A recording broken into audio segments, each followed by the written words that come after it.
Perkenalkan, nama saya Dara Alivia. Saya dari kelas CKM 1. Saya di sini akan menjelaskan tentang proses persalinan, nifas, dan laktasi. Selamat menyaksikan. Selanjutnya yaitu ada proses persalinan. Pada proses persalinan ada beberapa fase. Yang pertama ada fase laten, yaitu pembukaan 1-4 cm. Ciri-cirinya yaitu kontraksi masih terasa ringan dan tidak teratur. Intervalnya cukup lama. Ibu mungkin merasa seperti menstruasi atau kram perut. Fase ini bisa berlangsung beberapa jam hingga beberapa hari. Selanjutnya ada fase aktif, pembukaan 4-7 cm. Ciri-cirinya yaitu kontraksi semakin kuat, lebih sering dan lebih teratur. Intensitas nyerinya juga meningkat. Fase ini biasanya lebih cepat dibandingkan fase laten. Nah, pada fase laten tadi kan kontraksinya masih ringan ya dan tidak teratur. Kalau pada fase aktif ini kontraksinya itu semakin kuat dan lebih sering dan lebih teratur. Seperti itu. Fase transisi, yaitu pembukaan 7-10 cm.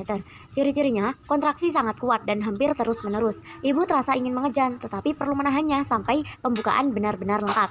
Fase ini relatif singkat, namun terasa sangat intens. Selanjutnya yaitu pembukaan 10 cm.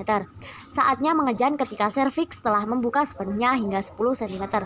Ibu memasuki fase persalinan dengan bimbingan tenaga medis. Ibu akan mulai mengejan untuk membantu bayi keluar dari rahim. Selanjutnya yaitu ada tahapan darah nifas. Yang pertama ada logia rubra, berlangsung 1-3 hari, berwarna merah kehitaman, volume seperti haid berat, darah keluar bersamaan dengan sisa jaringan plasenta, lanunggo, dan mekonium.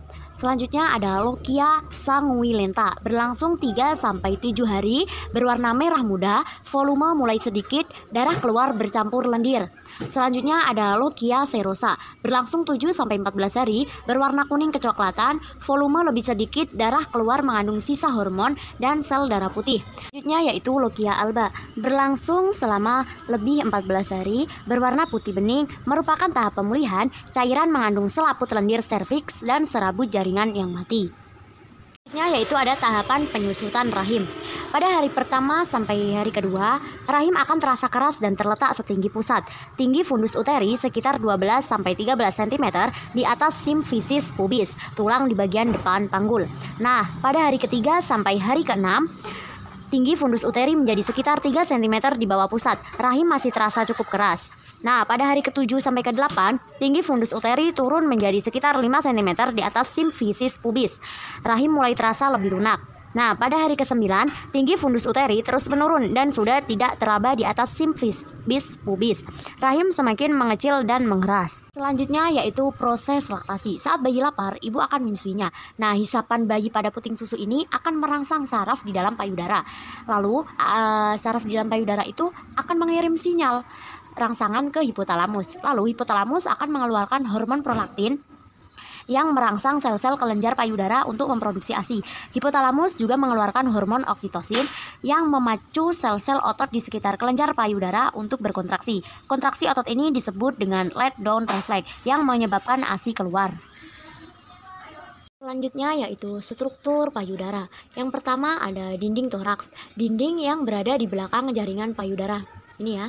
Terus selanjutnya ada otot dada, otot yang terletak di bawah jaringan payudara dan memberikan dukungan pada payudara. Selanjutnya ada lobus, kumpulan kelenjar susu yang menghasilkan susu. Setiap payudara memiliki 15-20 lobus. Selanjutnya ada areola, memiliki kelenjar Montgomery yang menghasilkan minyak untuk menjaga kelembapan puting. Selanjutnya ada puting susu, bagian yang menonjol di tengah orela. Puting susu memiliki saluran-saluran kecil yang terhubung dengan kelenjar susu. Selanjutnya ada saluran susu, saluran-saluran kecil yang membawa susu dari kelenjar susu ke puting susu. Selanjutnya ada jaringan adipora, jaringan lemak yang memberikan bentuk dan ukuran pada payudara. Jadi jika orangnya gemuk, itu tuh jaringan adipora ini juga tebal. Tapi kalau orangnya kurus, itu jaringan adiporanya juga tipis. Selanjutnya ada kulit, lapisan terluar payudara yang melindungi jaringan di dalamnya.